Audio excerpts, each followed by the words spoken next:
Hello students, मैं शशांक आपका स्वागत करता हूं जुडिशरी आईक्यू पर। कैसे हैं आप सब लोग? उम्मीद करता हूं कि आप लोग अच्छे होंगे। तो जैसे कि आपको पता है, यूपी पीसीएस जुडिशरी की कुछ आपकी पोस्ट जो है वो नोटिफाई हुई थी। 218 पोस्ट जो है उस पर अभी बातें चल रही हैं कि उनका कैटेगराइजेशन जो है वो होना है। तो इसका मतलब है कि जल्द से जल्द ये आपकी वैकेंसीज जो है आपको आने वाले समय में देखने के लिए मिलेंगी।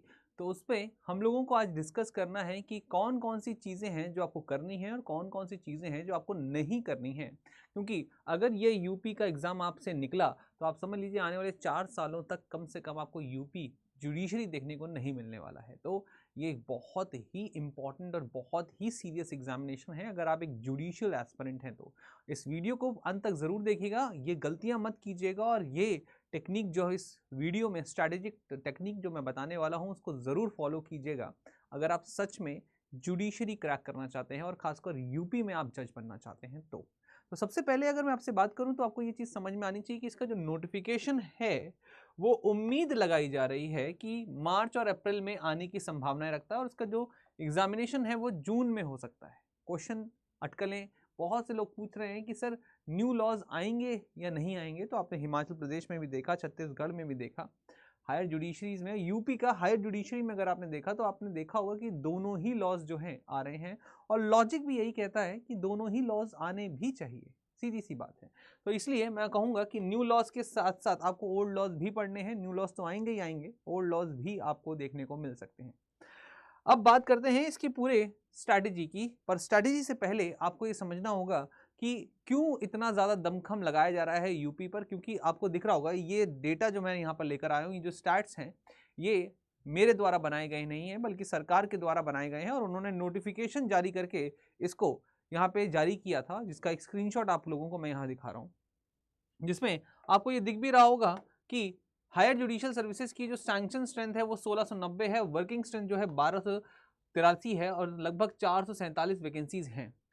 सीनियर डिवीजन में लगभग 229 आपकी वैकेंसीज हैं और इसी तरीके से अगर जूनियर डिवीजन में देखें तो 314 जो वैकेंसीज हैं वो आने की एक्सपेक्टेशन है। तो पूरी तो वैकेंसीज नहीं भरी जाती हैं, तो आप 314 है तो उसमें 100 कम मान लीजिए या 50 कम मान लीजिए, तो लगभग लगभग आपकी मान लीजिए कि 250 वैकेंसीज तो कहीं गई नहीं है या 220 वैकेंसीज तो कहीं नहीं गई।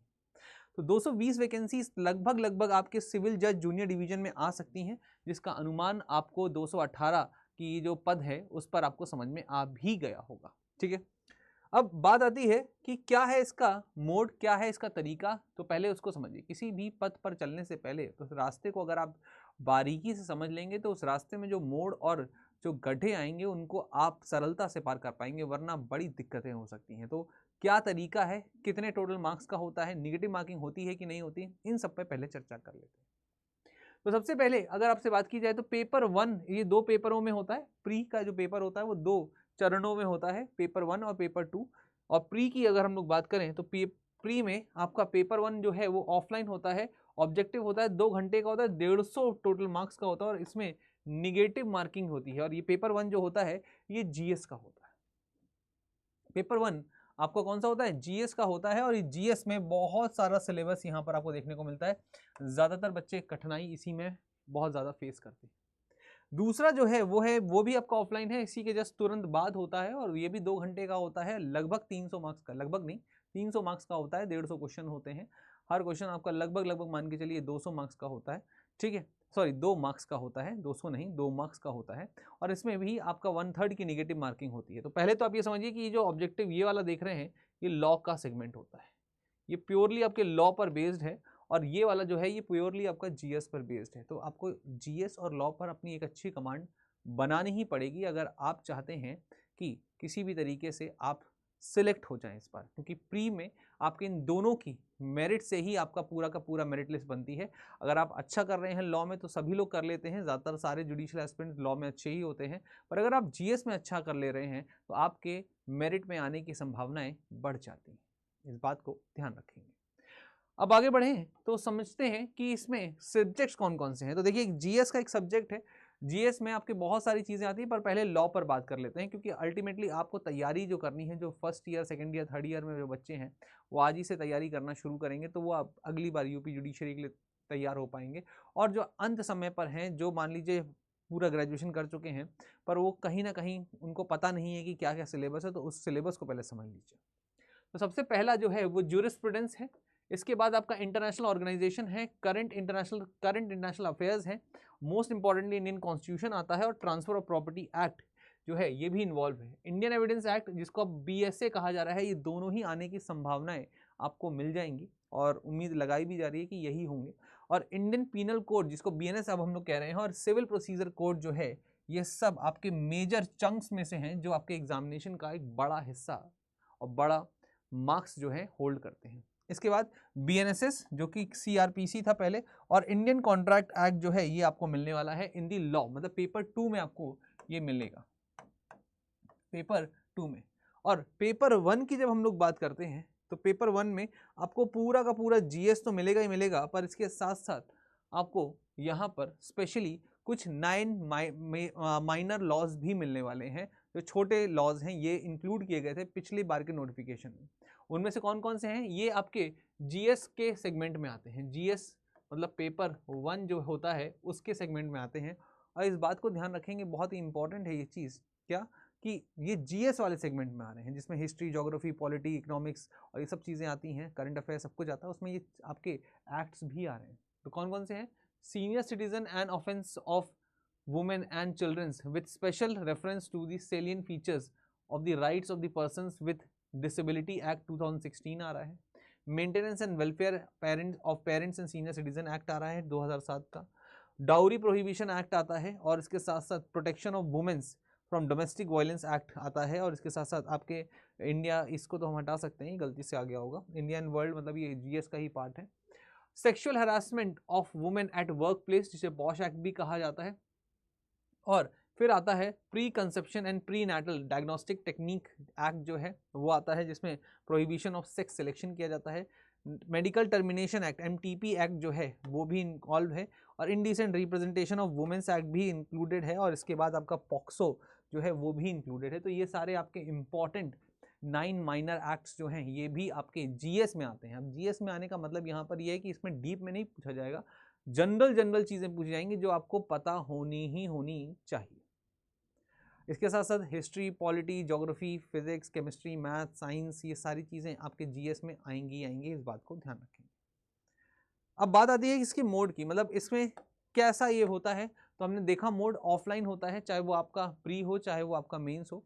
मोड ऑफ पेपर जो है अगर आप देखेंगे तो मेंस का जो पेपर होता है वो सब्जेक्टिव आंसर राइटिंग का होता है, और अगर आप बात करते हैं प्री की तो वो ऑब्जेक्टिव होता है।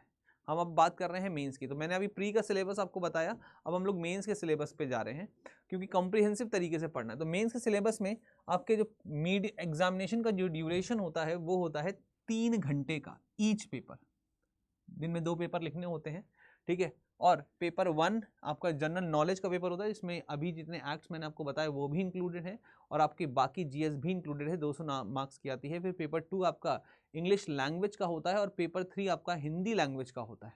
पेपर 4 आपका लॉ 1 जिसको सब्सटैंटिव लॉ कहते हैं, ये 200 मार्क्स का होता है। हिंदी और इंग्लिश लैंग्वेज 100 मार्क्स के होते हैं, और ये आपका पेपर 1 जो है वो आपका सब्सटैंटिव लॉ जो है वो आपके 200 मार्क्स का होता है, जो कि पेपर 4 है, 1 नहीं, पेपर 4 है, लॉ 1 है, ठीक है। और पेपर 5 जो है वो लॉ 2 है, जो प्रोसीजरल का है, और ये आपके 200 मार्क्स का होता है। फिर एक रेवेन्यू, मेनली आपका लास्ट पेपर जो होता है वो लॉ 3 होता है, जिसमें पीनल कोड जो कि अब BNS हो गया है, एंड लोकल लॉज जो हैं वो आते हैं।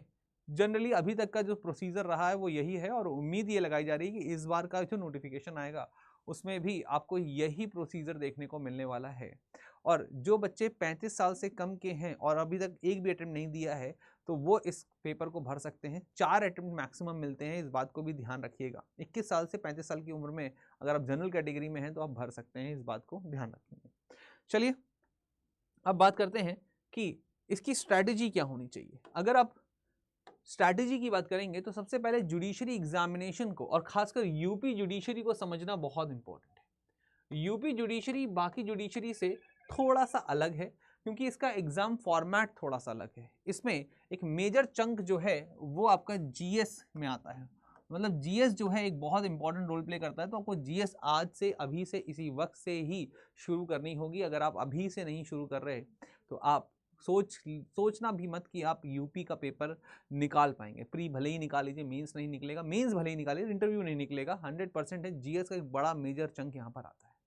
फिर आपको कोर सब्जेक्ट्स पे जाना है। कोर सब्जेक्ट्स जैसे आपके आईपीसी, बीएनएस जो को बोलते हैं, बीएनएसएस जो हो गया आपका, बीएसए जो हो गया, पीपीए हो गया, ये आपके कोर सब्जेक्ट्स हैं। ये कोर सब्जेक्ट्स ऐसे हैं जो कि आपके प्री और मेंस दोनों में आने वाले हैं। तो आज से ही उनका आज से ही उनका प्रिपरेशन करना जरूरी है। इंडियन कॉन्ट्रैक्ट एक्ट जो है, इंडियन कॉन्स्टिट्यूशन ऑफ इंडिया जो है, ये सब ऐसे सब्जेक्ट्स हैं जिनको आज से ही अगर आप कोर सब्जेक्ट्स बनाकर तैयार करेंगे तो ही आपका सिलेक्शन हो सकता है, वरना सिलेक्शन होने के चांसेस बहुत कम है। ठीक है, हम सभी लोगों को पता है जुडिशरी एग्जामिनेशन जो है वो प्री, मेंस और इंटरव्यू का होता है। तो प्री के जितने भी सब्जेक्ट हैं जो प्री में भी आने हैं और मेंस में भी आने हैं, वो आपको समझना है। और इसके साथ साथ आपको इस बात को भी ध्यान रखना है कि यूपी एक बहुत ही अटपटा सा पेपर देता है, बहुत वास्ट सिलेबस देता है। बहुत सी चीज़ें जो मेंस में उसके सिलेबस में आती हैं वो आपके प्री में नहीं आती हैं। तो मेंस की तैयारी आपकी आज से ही, अभी से ही होनी चाहिए। अगर आपने प्री के बाद सोचा मेंस की तैयारी करना तो वो नहीं कर पाएंगे आप। ये बात सिंपल है।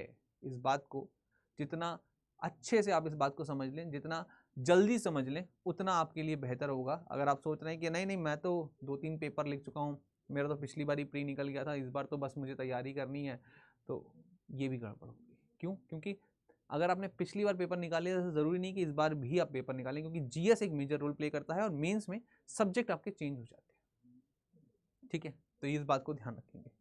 अब बात आती है कि क्या होना चाहिए हमारा स्टडी प्लान। तो स्टडी प्लान बहुत बिल्कुल बेसिक होना चाहिए। आपको अपनी स्ट्रेंथ और वीकनेसेस पता होनी चाहिए। आपके सब्जेक्ट्स, आपके किस सब्जेक्ट में आपकी स्ट्रेंथ है, आपके कितने कौन से सब्जेक्ट्स हैं जिसमें आपको कमांड है और कौन से सब्जेक्ट हैं जो आपके वीक हैं। अब अगर आप ये सोच रहे हैं कि मैं वीक सब्जेक्ट्स को छोड़ दूंगा और स्ट्रेंथ वाली चीज़ों पर काम करूंगा, तो आप यूपी का पेपर नहीं निकाल पाएंगे, भले आप किसी और स्टेट का पेपर निकाल लीजिए। क्योंकि यूपी में हर एक टॉपिक से क्वेश्चन आता है और अगर आप वो छोड़ने की सोच रहे हैं तो ज़रूरी नहीं है कि आप जो स्ट्रेंथ वाला जो हिस्सा है वो आप कर ही लें, अच्छा कर लें।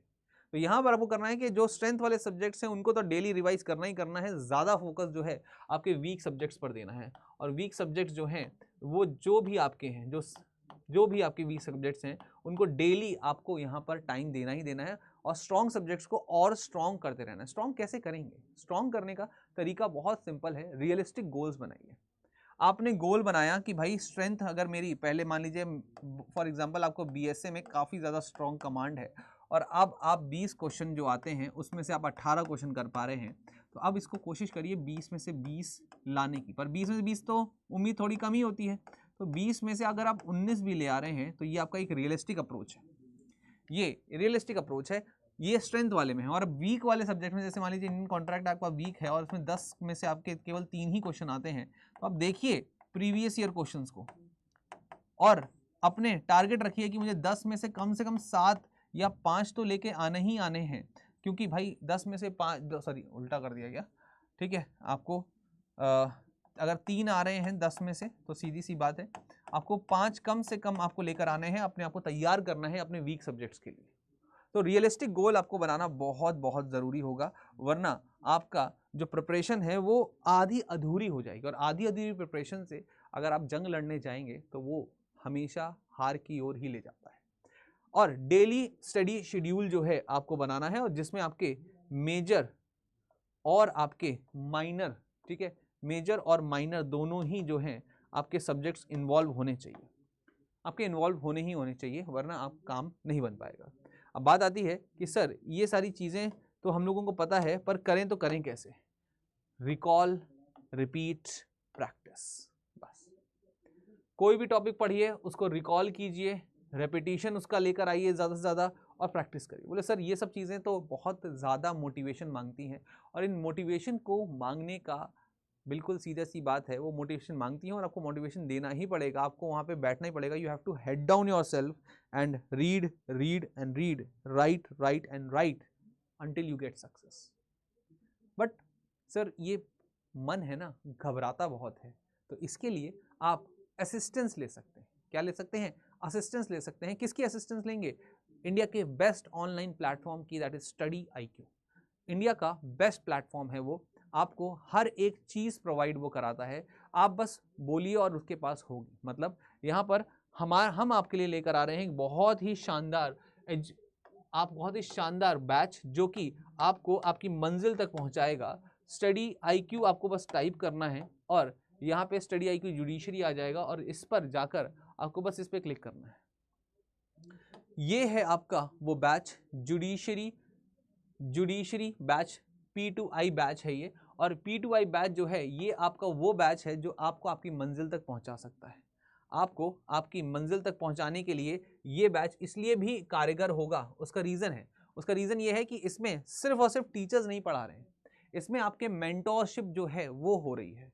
इसमें आपको हर एक कदम पर बताया जा रहा है। वो भी कौन बता रहा है? जिसने इस चीज़ को क्लियर किया हुआ है, जिसने आपका हरियाणा जुडिशरी क्लियर किया हुआ है, तो वो यूपी और अलग अलग स्टेट्स के लिए पक्का स्ट्रैटेजीज अच्छी बना के देगा आपको। और इसीलिए हम लोगों ने यहाँ के जो टॉपर्स हैं उनको यहाँ पे एज अ मेंटोर रखा है। और ये बड़ी सी जो टीम आपको देखने को मिल रही है, ये बड़ी सी टीम इसलिए ही बनाई गई है क्योंकि एक टीचर बहुत सारी चीज़ों का एक्सपर्ट नहीं हो सकता है। तो धीरे धीरे आपके अलग अलग टीचर्स जो अलग अलग चीज़ों में एक्सपर्ट हैं वो आपको यहाँ पर पढ़ाएंगे। और एक्सपर्ट से जब आप पढ़ेंगे तो 100% सिलेक्शन होने के चांसेस आपके बढ़ जाते हैं अगर आप पढ़ाई करते हैं तो। और आपको ये लग रहा होगा अरे सर ये तो 31,249 रुपये का है, तो ये चीज़ आप भूल जाइए। क्योंकि अगर आपने 15 नवंबर से पहले अगर आप सोच रहे हैं तो आपको ये सब देने की ज़रूरत ही नहीं है। आपको देने होंगे केवल और केवल 24,999 रुपये। और आपका ये P2I बैच जिसमें आपको मिलने वाला है सब कुछ, handwritten notes English Hindi में, आपको टीचर्स की guidance, mock test, MCQs, mains की कॉन्सेप्ट, वीकली मेंस राइटिंग, और इसके साथ साथ आपके प्रीलिमिनरी जो अप्रोच, टारगेटेड जो अप्रोच है वो भी आपको मिलेगा, मेंटोरशिप मिलेगी, सब कुछ मिलेगा आपको। आप बस बोलिए, आपको यहाँ पर सब कुछ मिलेगा ही मिलेगा। तो उम्मीद करता हूँ कि आप लोगों को जो चीज़ मैंने समझाई समझ में आ गई होगी। अगर आपको बात करनी है तो आप कॉल पे बात कर सकते हैं, या फिर अगर आपको लगता है कि मुझसे बात करनी है तो आप हमारे साथ जुड़ सकते हैं। कहाँ पे जुड़ सकते हैं? हमारे टेलीग्राम चैनल पर। और टेलीग्राम चैनल है जुडिशरी बाय शशांक सर का, ये टेलीग्राम चैनल है जिस पे आप जुड़ सकते हैं। उम्मीद करता हूँ कि आप लोगों को ये चीज़ समझ में आई होगी। और इस बैच को लेने के लिए एक बहुत इंपॉर्टेंट चीज़ है, ये बैच आपको तभी मिलेगा 24,999 रुपये का जब आप लगाएंगे एक special code SLive code. SLive code अगर आपने नहीं लगाया तो आपको ये 31,249 रुपये का ही मिलने वाला है। तो आपको लगाना क्या है? SLive कोड लगाना है। जब भी आप खरीदें, किसी से भी खरीदिए, कोई दिक्कत नहीं है, पर SLive कोड ज़रूर से ज़रूर लगाइए। तो इतना ही चीज़ें आप लोगों को बतानी थी। मिलता हूँ नेक्स्ट सेशन में, जो कि आपको रोज़ 12 बजे और शाम को 4 बजे होता है। उम्मीद करूँगा कि आप ज़रूर से ज़रूर मिलेंगे। जय हिंद।